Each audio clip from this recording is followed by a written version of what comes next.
Hi, welcome to the second video on an introduction to propositional logic. Today we're going to discuss logical equivalences and inference rules, and what they mean, and then common ones that you can use for proofs. So first, let's cover what is an equivalence. If you have two well-formed formulas that are logically equivalent, then you can write it like this. So if you have P and Q and they're the same, they're logically equivalent, then you can write P is equivalent to Q. It looks like an equal sign but with three lines.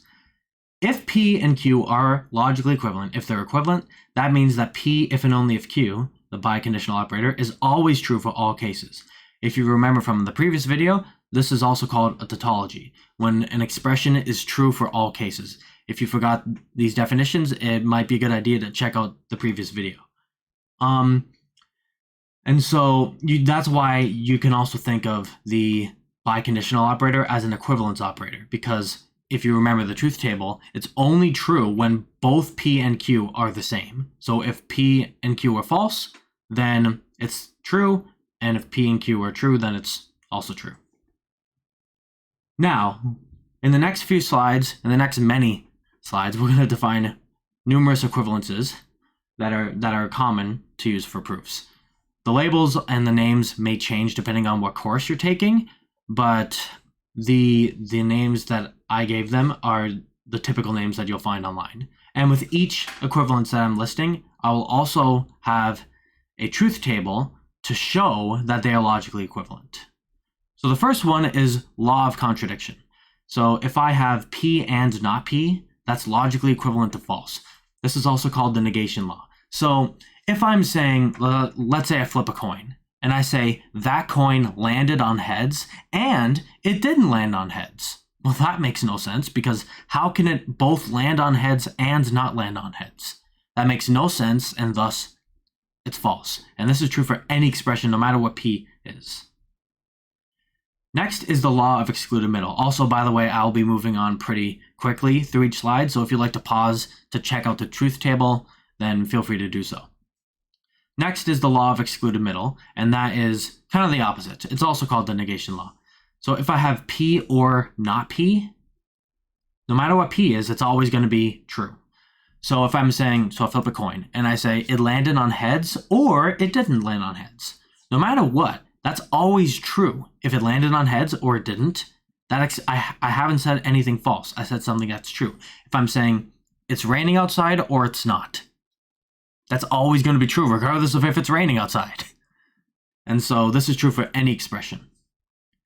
Next is the idempotent law. This is basically just reducing, if you have two well-formed formulas that are duplicated with an and expression like this, if I have P and P, then I can reduce it to just P. And it also covers or. If I have P or P, that can be reduced to just P.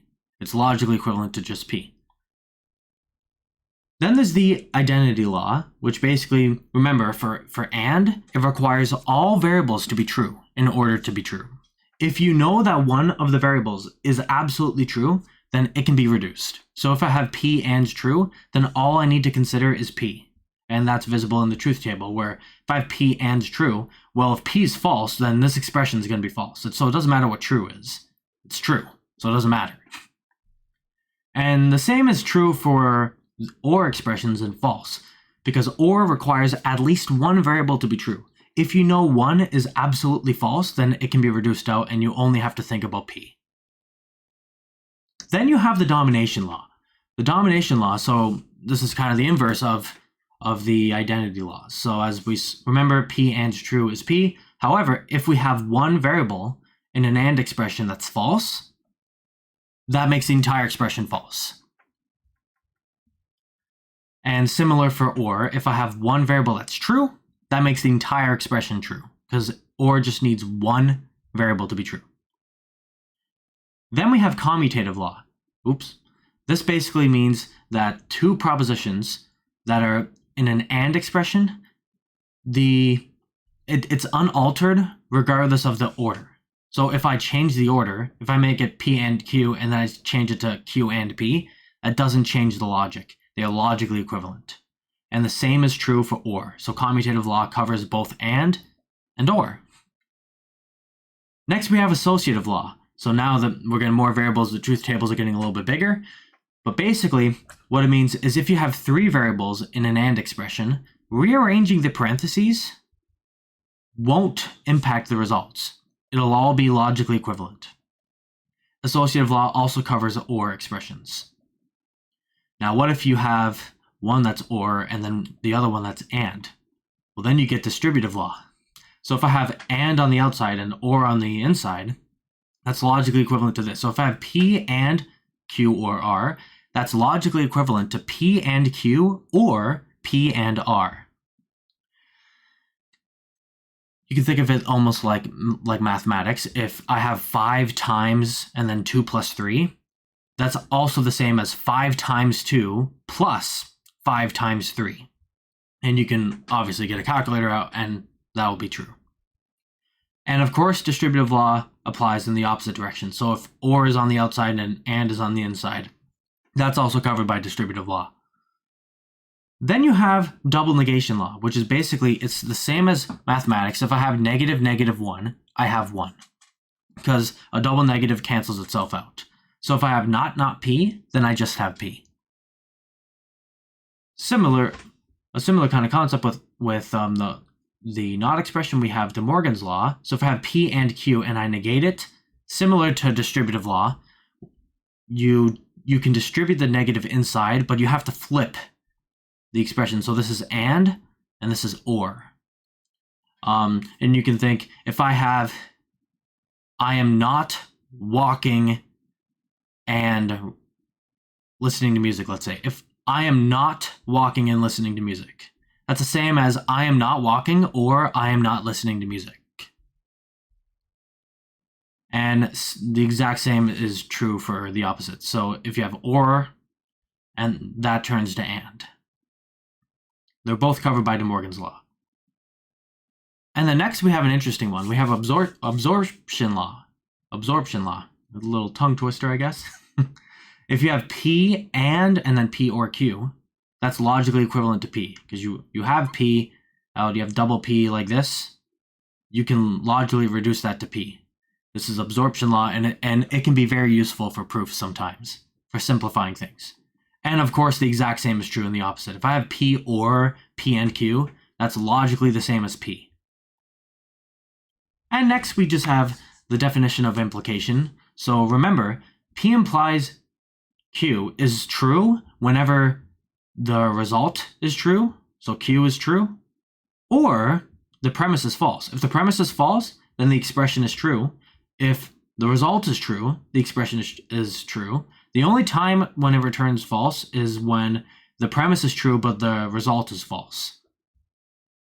If that's the case, then the expression turns false. So because of that, P implies Q is logically equivalent to not P. Effectively, the premise is false, or Q, the result is true. Next, we have the definition of contrapositive. Remember, contrapositive is if I have P implies Q, the contrapositive is not Q implies not P, and they are logically equivalent. And lastly, we just have the definition of a biconditional, which is effectively P implies Q and Q implies P. That's P if and only if Q.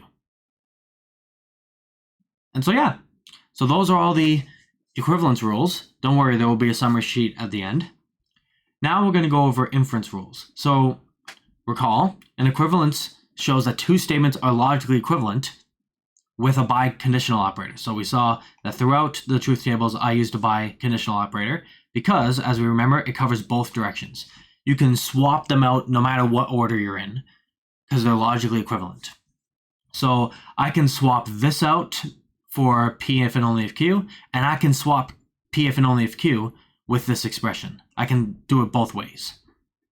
Inference rules are a little bit different. They're similar, how you can swap them out like that, but it's an implication. It only goes one way. So I could replace P with Q, but I can't replace Q with P, effectively. I have P implies Q, but not Q implies P. So because of that, we can use a conditional operator to describe it instead. Before we get into some common inference rules, here's another way that they're notated. They can notate it like a fraction like this, where the numerator is a bunch of well-formed formulas that they have a comma in between each. And this just means P1 and P2 and P3 and P4 all the way to the last one, as you see here. And the denominator is the result. So the numerator is the premise. So this entire thing is the premise. And the denominator is the result. And remember, each WFF1 formula and the numerator is ANDed together. On the next few slides, we're going to define 9 common inference rules that you can use for logical proofs. And again, I'll use truth tables, and if you need to pause the video, absolutely feel free to do so. So first we have addition. If I have P, then I can add Q to it with an OR operator, and that's perfectly fine. So if I'm saying it's raining outside, I can say it's raining outside or the sun is out or something like that. It's raining outside or I'm listening to music. It's raining outside or there's an alien abduction. It can be absolutely anything. And remember, you can't do this in reverse. That's how inference rules work. So I can replace P with P or Q in a proof, but I can't replace P or Q with just P. Another one is simplification. If I have P and Q, if I know that's true, remember, AND expressions require all the variables to be true. So if I have P and Q and that's true, then I can infer that P is true. Next, we have modus ponens. So if I have an implication, and then I have the premise, and I know the premise is true, then I can infer the conclusion. So if I'm saying if it's raining outside, then I don't go outside. Or if it's raining outside, then I stay inside. Then I know it's raining outside, then I can infer that I stay inside. Modus tollens is kind of the same logic, but for the contrapositive. So if I know the result of an implication is false, then I can infer that the premise is also false. So again, if it's raining outside, then I stay inside. If I know that I'm not staying inside, then I can infer that it's not raining outside. Next, we have hypothetical syllogism. That's a tongue twister. I like to sometimes call this the chain rule, or you can call it the telescope rule, because it can collapse gigantic conditional expressions where you have P implies Q, and then you have Q implies R. You can reduce that to P implies R. Because this could be useful for if you have P implies Q, Q implies R, R implies S, S implies T, all the way. You can use this to get P implies T or whatever. Next, we have disjunctive syllogism. So if I have P or Q and then I have not P, then I have Q, because an OR expression requires at least one variable to be true. And so if I have one of the variables is false in an OR expression, then I must have, or I can infer that I have the other one is true. Next, we have conjunction. Now this may seem meaningless, as both lines turn into P and Q. But what makes this useful is for proofs. If you have two different lines, one of the lines is P and one of the lines is Q, then you can put them together in one line by putting them together with an AND expression. It's essentially the opposite of simplification. So simplification, you can break an AND expression apart. Conjunction, you can put two expressions together with an AND expression. You put two lines into one line. You'll see where this can be used in proofs. And the last two, now these involve 4 variables, so I didn't want to do the truth tables because they'd be huge. And so if you want to do the truth tables, I'll leave that as an exercise for you. If you have P implies Q and R implies S, so you have 2 conditional expressions, and you have one premise or the other, you have P or R, then you have one result or the other. Because if you have P or R, then you either have Q if you have P, or S if you have R. Similar thing for the destructive dilemma, but for the contrapositives. So if I have the same thing, P implies Q and R implies S, but I have not Q or not S. So either I have the negation of this result or the negation of this result. Then I can infer that I have the negation of this of the premise or the negation of this premise. And that's all the inference rules. And so here's a review of all the equivalences and inference rules we discussed. And you can take a screenshot or do whatever with it, and you can use it in your proofs. Thank you for watching. Have a good day.